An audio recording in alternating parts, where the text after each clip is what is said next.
No, go ahead. You can go ahead. And no, you're good. You're good. You're good. So we got the 917 Society. Yeah, you're good. You're good. You can go ahead. 917 Society, and they're raising money. They're trying to bring awareness to the schools, which is great. Constitutional education program. And there's a nice lady over there. I'm going to introduce you to her, and she will tell you a little bit more about what they're all about. They'll tell you about what they're all about. It's a California boy right there. How is California treating you? It's getting better. We have a long road to take, but little by little, like I was telling these ladies, local level, national impact. We need more and more of that. So yeah, need more like people like you in California. Active. So move my way. I know, right? Yeah, we have a lot. I mean, too many patriot-loving, America-loving people are leaving the state as opposed to sticking around and fighting for what. I mean, I'm a born and raised Californian. Yeah. And I don't want to pick up and leave like so many people are. So it's a matter of standing ground, holding the line, and not relenting in what we're fighting for.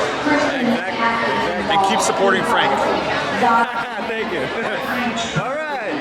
Hello, how are you today? I'm Frank from Firearms of America. So why don't you tell us a little bit more about your organization and what you ladies are doing? All right. Well, I'm Joni Bryan, and this is Carol Hamby. Hello. And we're with the 917 Society, and 917 stands for Constitution Day.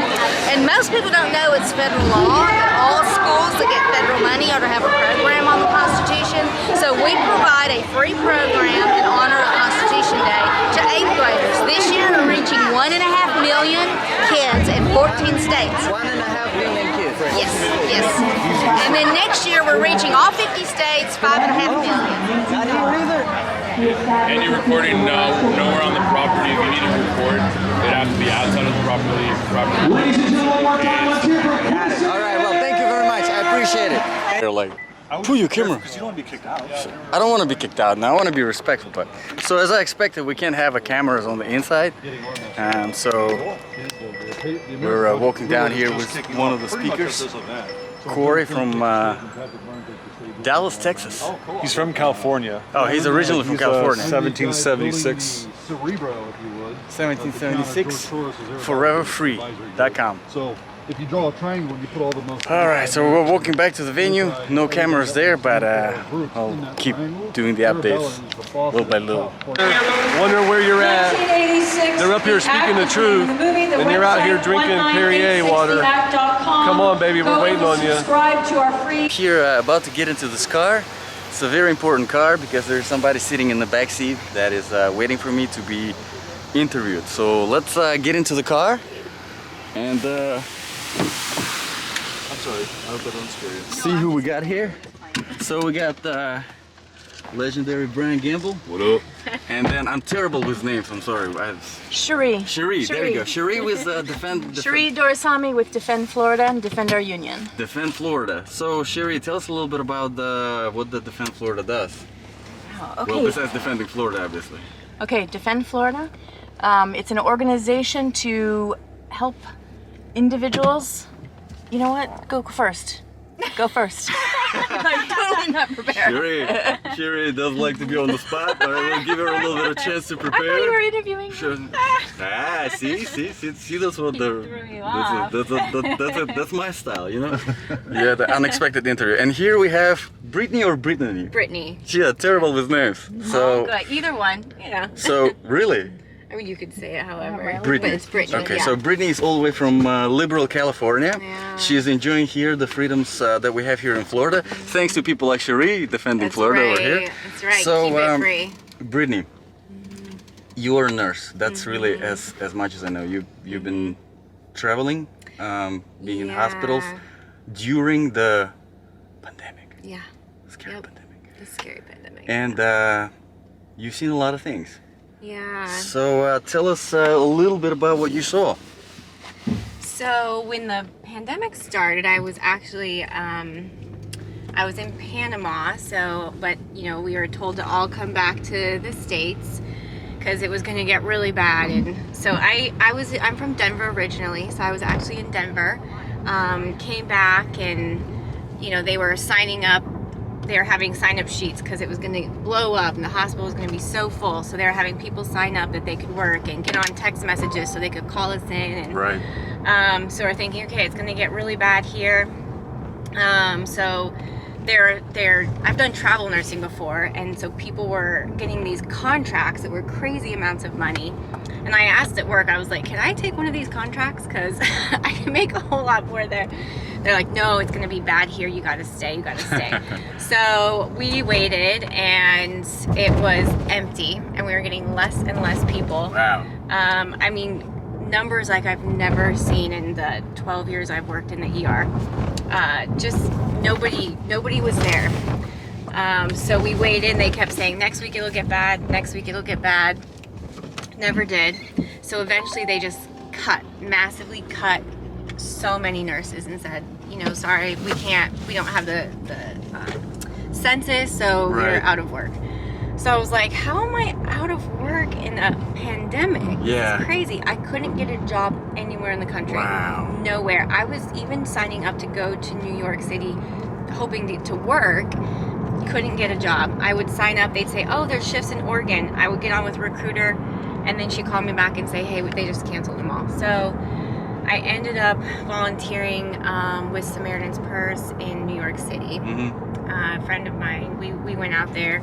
Yeah, New York City, where hospitals were supposedly overcrowded, yeah. They had morgues outside of the hospital. They were throwing bodies in the freezer. Bodies in the freezer, trucks. yes. Yeah, yes. that's what we're hearing, and I can't get work there, so. Crying nurses on TikTok. Mm-hmm. So they had set up tents in Central Park. So we're like, all right, I guess you're a nurse and you think you want to be helping. Absolutely. And so like, all right, let's just volunteer and go out there. So we go out there, and they informed us when we got there, oh, we're shutting down the tents because we're not using them. I'm like, what? Wow. How are you not using volunteer? Like, this is crazy. Well, turns out like the ship that was out there, the Navy ship. Yes, the Navy ship that Trump helped Trump them send. sent. Yes. He sent that, since Cuomo's saying it's so bad.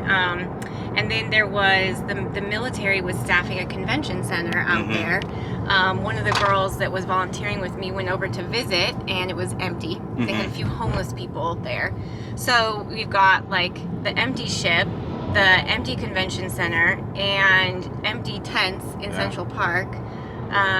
Meanwhile, like in the hospitals, they're saying, oh, well, it's really bad at the Mount Sinai hospitals. So my friend and I ended up helping staff one of the floors for, basically it was patients who had COVID, but the insurance companies weren't able to find. I mean, there was a variety of different issues, but due to insurance, people couldn't get into homes, or they needed surgery, but they had canceled all the surgeries. Right. So these people were like waiting, and they just needed someone to care for them. And anyway, hey, on the plus side, gotta always look at the bright side.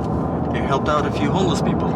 Yeah, there definitely was homeless people there. Yep, there was, because they had nowhere to go, and then they all had COVID, but like nobody was really on oxygen. I mean, it was, meanwhile, we also saw in the hospital at the Mount Sinai hospitals, there was an email sent that no doctor was allowed to prescribe hydroxychloroquine, vitamin C, or azithromycin. You could not prescribe that combination of drugs for any COVID patient unless verified by a specific infectious disease doctor. Where did this email come from? From the top of the Mount Sinai hospitals. Oh, wow. So we had access to their emails. So my friend was like, look at this. Really? You can't even prescribe like the vitamin C, to COVID patients, this whole combination. So meanwhile, these hospitals are having the most patients die. Right. So you're like, well, that's interesting. Maybe they wouldn't be having so many patients die if they'd actually treat them. But, what we've learned now is you've got to get those therapeutics early, and you do not put people on ventilators, which is what they were doing. Right. So, but the problem with that then, and talking to several nurses, even in the ICU, and also volunteering in Denver to go up to the ICU, they were isolating patients. No family was allowed. Nurses were too afraid to go actually check on their patients. So they're pulling the pumps outside of the room to decrease their, contact with patients. So these patients are getting wounds. I mean, they're not being cared for adequately. So you're hearing that people are dying, and then you hear they're not getting any therapeutics, they're not getting treatment, they're being pushed onto the ventilator, and then they're basically being neglected without family there to advocate for them. So it was just crazy. Well, then we were supposed to be there volunteering for, I mean, potentially a couple months, but they didn't even need us anymore. So as a volunteer, we got cut from New York State. As a volunteer? As a volunteer.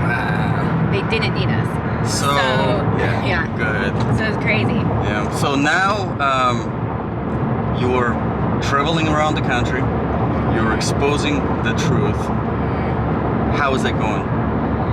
Well, people don't want to hear it, and I think that the hospital is the worst place. I went back to Denver, I tried to get work there, then they said it was blowing up in Florida and Phoenix. So I was like, all right, well, I'll go to Phoenix and work.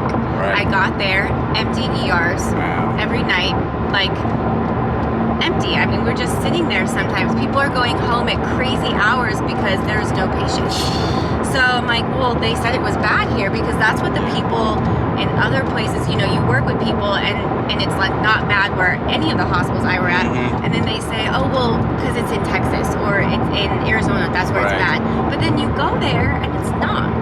So everyone's talking about, well, it's bad here, but you know, everything's so spreading the rumors. Yeah. Meanwhile, every patient who comes in with one of the 20 COVID symptoms goes home with a COVID diagnosis, whether or not you are positive, you know, just in case. But we know hospitals are getting money for that, so doctors are being incentivized to do that. So I've been working in California for the last like 10 months. But you know, people don't want to hear the truth. I mean, they quit swabbing people for the flu. Totally quit. They actually did away with flu swabs. Did you hear that? I mean, you should know that as a nurse. We completely got rid of flu. And if you ask people why there's no flu, they will tell you, oh, because people wear masks and they are social distancing. I mean, and you ask them, then why is COVID bad? Well, because people aren't wearing masks and social distancing. So it's just, you know, so Logic. It doesn't make any sense. Science. Doesn't make any sense. But the neglect is what is really killing these people. The fact that they're not being given any therapeutics. I mean, I don't have a single friend or family member who has died from COVID. None. But most of the people I know or my family members who are high risk have been on therapeutics. And they've been fine. They've all had COVID. Everyone I know has pretty much had COVID. They've all been fine. So, but in the hospitals, specifically in the, you know, blue states like Colorado and California where I work, they refuse to give any therapeutics. And so patients are told when they get diagnosed to go home and come back when they can't breathe. And that's what they do. And then they pull family members from them, so family cannot advocate for them. There's nobody with them. Doctors are trying to force people to sign DNRs without family members when they're at the sickest point. They'll come in and tell them that, well, you're probably going to die anyway. You should just you should just sign a DNR. I mean, I've had patients say, no, I don't want to. And the doctors say, well, you should, because, you know, you don't want to get shocked. And they're literally being forced into doing this. So, yeah, it's crazy. I mean, people need to fight to be with their loved ones. You know, these people are being isolated in rooms with no hope. They're being treated like they're inhuman because people won't visit them. Doctors will not go and talk to their patients. I mean, I've had deaf people who can't hear anything, and the doctors refuse to talk to them because they refuse to get close. They refuse to take off their mask, even if they've had COVID and been vaccinated. So, yeah, it's, you know, I just think that people need to advocate more for themselves and not let these doctors get away with this in these hospitals. I mean, they you know, you need to be with your loved ones, and but the fear is so great with the healthcare workers and the family that they're just being convinced that they need to just let their loved ones die alone. So that's crazy. That's what happens when you let politics get into the medical field. People die. Brittany, thank you very much for your time today. Thank you very much for everything you're doing. I really appreciate it. And let's get back to Sherry over here. Sherry, did you have time to prepare by any chance? Sure. Let's find out a little bit about Defend Florida. So Defend Florida started when we realized we lost the presidency out of theft. Mm-hmm. And we had the realization as Florida citizens that all we have left is our state. Mm-hmm. And so Defend Florida was created to stop, whatever, in any means, to stop the overreach from Washington. Mm-hmm. And what are a few things that you guys are actually doing to help stop that? We are having online summits, and we were on Clout Hub several times. We've had amazing speakers come, and basically people who are just in their own states trying to figure out what in the world that we need to do. They're joining the Defend movement, and we're starting. They log into our system and they report and tell us what their interests are, what their skills are, what type of background they have, and what types of things they'd like to work on. And then we send those people to leaders in their own state and community. That's awesome. And then whatever area they're working on, whether it be the passport issue, whatever the issue is, Second Amendment rights, all of that, we connect them across the United States. So each state now is working with other states. And so we've just. You guys have your badge? Turn around. All right.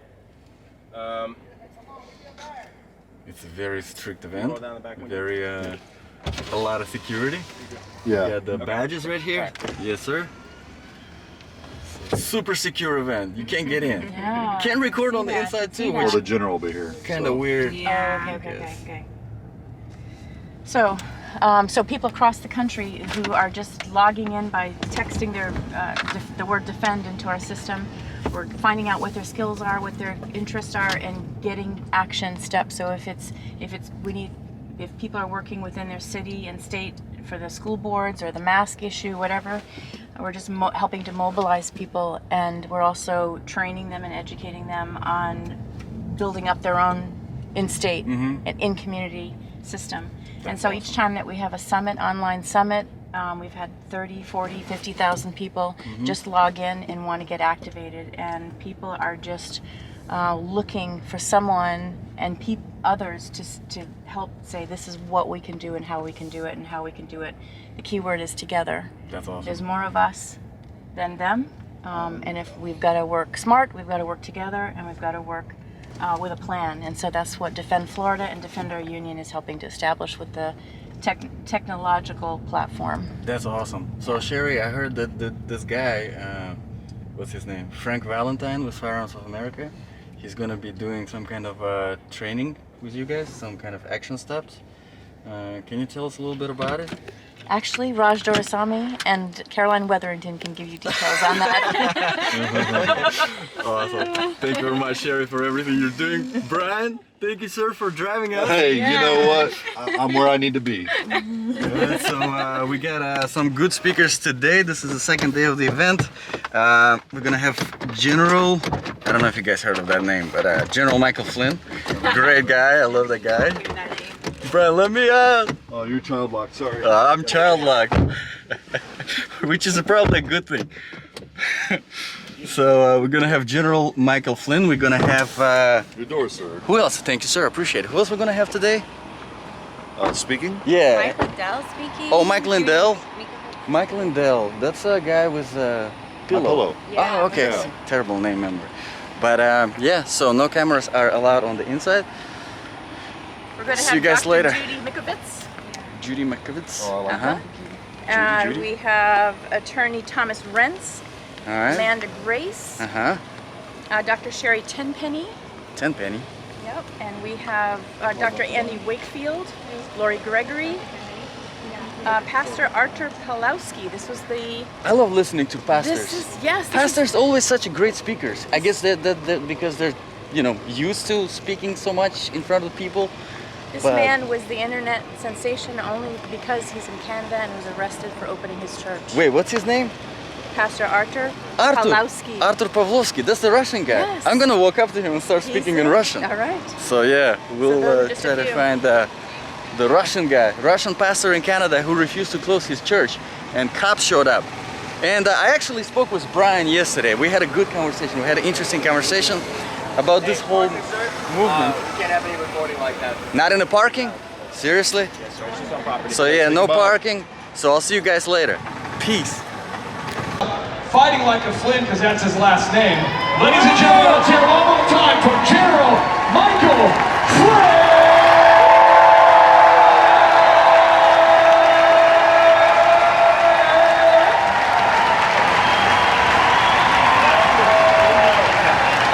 Take one of your shoes off.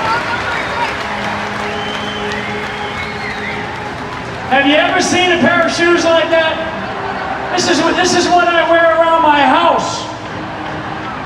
Oh my God, you're awesome. Hey everybody. Wow. Have a seat. Have a seat. Everybody's hot, right? Everybody, if you're not sweating, you're not alive, right? If you're not sweating, you're not alive, and you're probably not doing something. Here we are, the big, wave that sign out there. You wave that sign out there. That's right.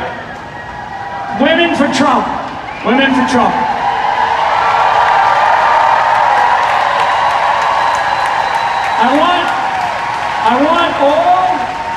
I want all of our veterans, to please rise. Please stand up. All veterans. Right here. Oh, thank you. Thank you. Thank you very much. Thank you very much for your service. Thank you very much for your service, your sacrifice. One of the things that I tell people is that when a child, an 18-year-old child goes in to sign up at a recruiter, to be a mechanic, to be a truck driver, a cook, an infantryman, fly a plane, when they sign on that dotted line, it is not to get a skill. It is to give their life for this country. It is to give their life for this country. So every one of these young men and women who are out there serving, they don't know it. Most of you don't know it. When somebody signs up to serve our country in uniform, they are willing to give their very life, and most of them don't even know that. So I want to give another big round of applause for our military and all of our veterans. Thank you.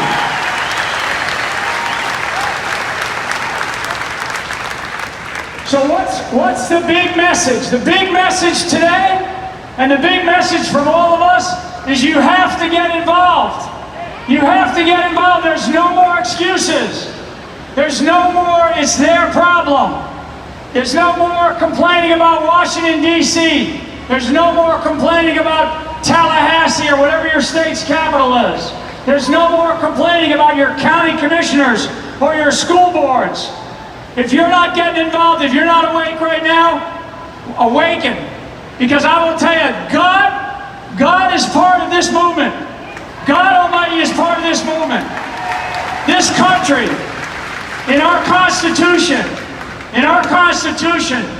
the word creator is in there 4 times. Most people have never read the Constitution. The Constitution is the fulfillment. The Constitution is the fulfillment of the promises in the Bill of Rights. Just like the Bible is the fulfillment of our 10 Commandments. Our country was built and founded upon Judeo-Christian principles and values. Our founders, and we should be fearless about that. We should be absolutely fearless about that. All you people back there, give me a big wave back there, way back there. Wow, awesome. Awesome, thank you so much. Thank you so much for everybody for putting up with whatever the heat is. I think we have about 10,000. We're live streaming this thing to all over the world. That's right. Wow, I love it. I love you all back there. None of us, we can never give up on this country. I will never give up on this country, and neither shall you. None of us will give up. We will win this country back. We will prevail.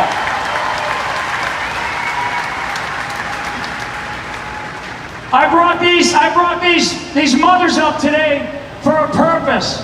I brought these women up here today for a purpose. Because they fought, they listened, they prayed over it, they believed that they could make a difference. They believed, leave them alone, they're all right, they're all right, they're all right. They believed that they could make a difference, and they have made a difference. You can make a difference. Most of you are going to leave here today, and you're going to go back home, and you're going to sit there and you're going to go, we had a good time, boy, was it hot, I was sweating up a storm, you know, and I'm going to wake up tomorrow, and I'm going to wonder what it is that I'm going to do. Do I go back here today? Does my tickets have me here tomorrow? So you go home, you come back, you go home on Sunday. You go back to wherever you were, because we have people from all over the country here at this rally. We don't have a choice. We do not have a choice anymore. We get involved. Like I said earlier, local action has a national impact. If you don't get involved in the education of our children, if you don't get involved in your counties, and there are a lot of counties out there. We got one right here in Florida called Polk County.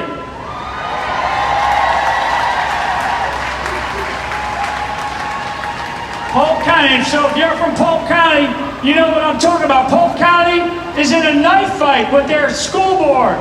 And they've got great leaders in Polk County, great leaders. This is where it's going to happen. It's not going to happen in Washington, D.C. I'm telling you, you're looking at a product. You're looking at a product of persecution. I believe in my faith, I believe in my family, and I believe in the friends that helped me get through this persecution that I went through. Because our government, the institutions that we have, the institutions of justice, the institutions of law enforcement, and I'm not talking about the men and women in blue that are standing around here today. We need to back the blue. We need to fund the police and not defund the police.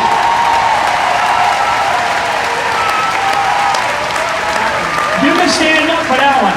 Stand up for our police.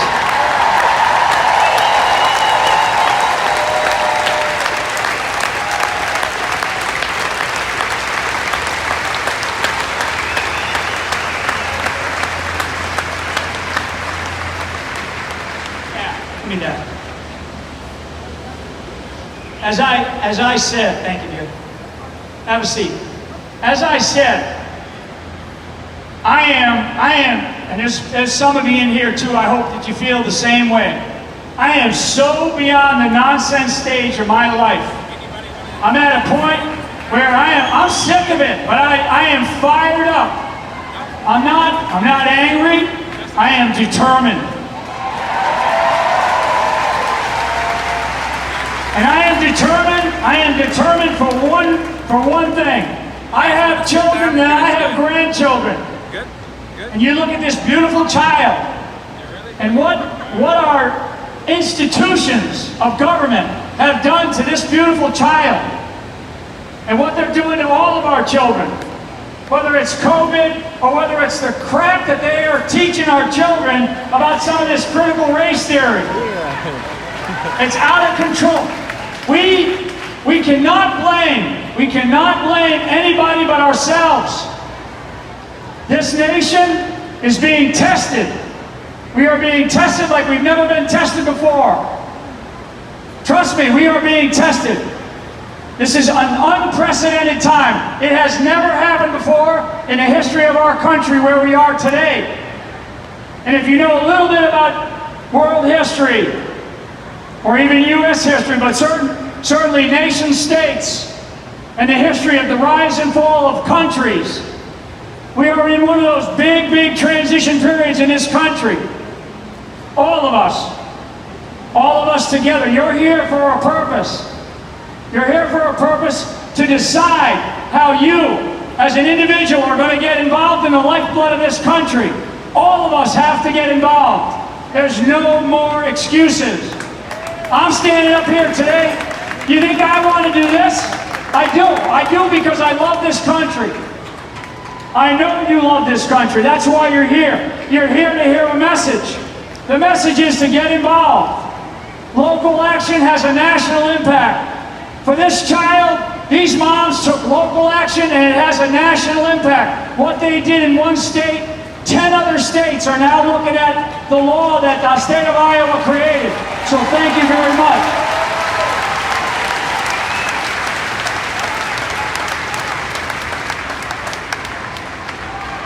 I love it. And I have some of my brothers and sisters here, right? We like to say, we're going to fight like a Flynn. Do not mess with the Flynns. Yeah! Don't mess with us. Don't mess. Do not mess with us. I love it. I love it. So I'm gonna start recording in the bus now. Probably gonna get kicked out of the bus. They don't allow recording nowhere. I don't know what the hell. Mr. Thompson. Mr. Thompson, say hello for camera. Hey, what's up, camera? So what do you think about the event? I think it was awesome. You know, Mike Lindell tore it up. General Flynn tears it up every time they do it. But there was a pastor there named Pastor Locke from Tennessee. That guy brought the house now. That was a killer. Oh my goodness. I'm gonna try and reach out to that guy just to talk to him a little bit more. That guy's on fire, man. He's awesome. It was a great time. Absolutely, absolutely. David, what do you think about the event? Honestly, I can't echo what he just said more. I mean, there's nothing more to really say besides I just love thanks to Clay Clark for putting this on and obviously the team behind that. Yeah. So, but honestly, yeah. excited for tomorrow. I am too. I'm looking forward to Alfie Oakes. I'm looking forward to, let's see, who is it? Patrick Byrne. Yeah. It'll be solid. Tomorrow's gonna be real solid. Absolutely.